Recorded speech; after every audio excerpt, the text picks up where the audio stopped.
ধানমন্ডি 28 নম্বর বাড়িতে এটার ভাড়া কে দিত? পাকিস্তান সরকার। আপনার বাড়িতে নিরাপত্তা দিত কারা? পাকিস্তানি কর্নেল মেজররা।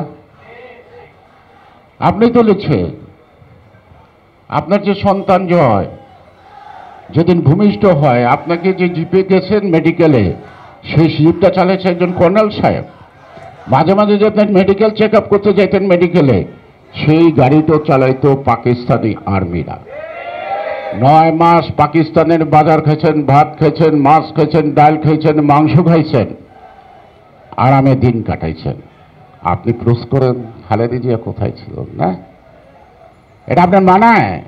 মানায় না, মানায় না।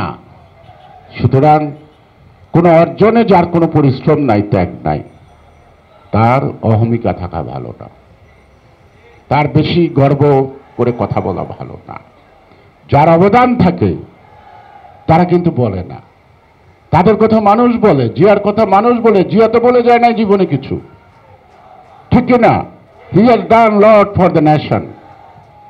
প্রতিটি পদে পদে পদে এমন কোনো জায়গা নাই যেখানে জিয়ার পদার্পণ ছিল না। শিল্পে যান, কৃষিতে যান, খাল খননে যান, শিক্ষায় যান, তারপরে বাণিজ্যে যান, নতুন নতুন শিল্প কলকারখানায় যান, মধ্যপ্রাচ্যে বাজার দখল করা, প্রশিক্ষণ দিয়ে যে চাকরি দিয়ে বিদেশে পাঠানো, গার্মেন্টস সেক্টর যে আমাদের একটা সম্ভাবনাময়, তিনি সেই স্বপ্নটা দেখেছেন না, সেই স্বপ্নটা বাস্তবায়ন করেছেন। কিসের উপরে দাঁড়িয়ে এখন সরকার চালাচ্ছেন? বিদেশি রেমিটেন্স কার? শ্রমজীবী মানুষের আর গার্মেন্টসের। এই দুটি ছাড়া শেখ হাসিনা কি আনতে পারছেন? কোত্থেকে আয়ের পথ তৈরি করছেন? পারেন নাই। যাই হোক, যা ছিল তা দিয়েছেন আপনার মুখের ভাষা অনুযায়ী। আপনি একদিন বলেছিলেন ইন্ডিয়াকে আমি অনেক দিছি, আমার আর দেওয়ার কিছু নাই, ইন্ডিয়া চিরদিন মনে রাখতে হবে। তার মানে আপনি ইন্ডিয়াকে অনেক কিছু দিচ্ছেন, আনছেনটা কি বাংলাদেশের জন্য? কিছুই আনেন নাই, বরং বাংলাদেশ আগামী দিন অনিশ্চিত সার্বভৌমত্বর একটা ভিত্তিপ্রস্তর স্থাপন করছে। এই ভিত্তি ভাঙতে হবে।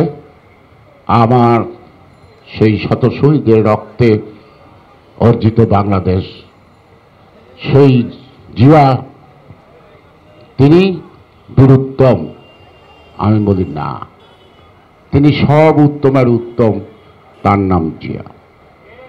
জিয়া আজকের মৃত্যুবার্ষিকী। জিয়াকে কেন্দ্র করে আমার একটি লেখা ছিল, জন্মে তোমার ধন্য হলো বাংলাদেশের মাটি, দেশ দরদি জিয়া তুমি সোনার চৌখাটে। জিয়া রহমান সোনার চৌখাটে। জিয়া রহমান সমালোচনার ঊর্ধ্বে।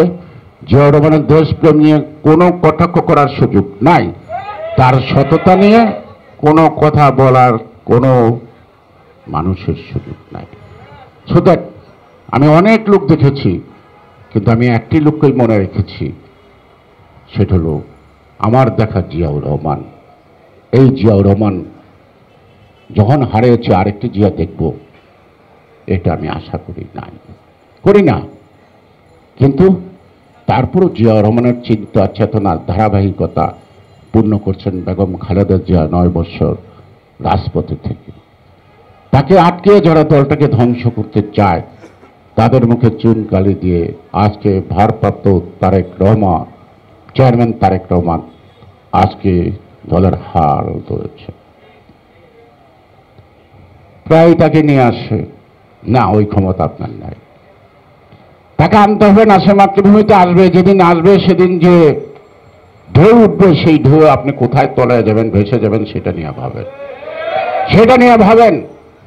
আমাদেরকে আজকে আগামী দিনের জন্য, দেশের জন্য, সকলের জন্য, গণতন্ত্রের জন্য, স্বাধীনতা সার্বভৌমত্বের জন্য একটি নেতা দরকার, যিনি আমাদের অগ্রভাগে আছেন, নেতৃত্ব দিচ্ছেন, জনাব তারেক রহমান।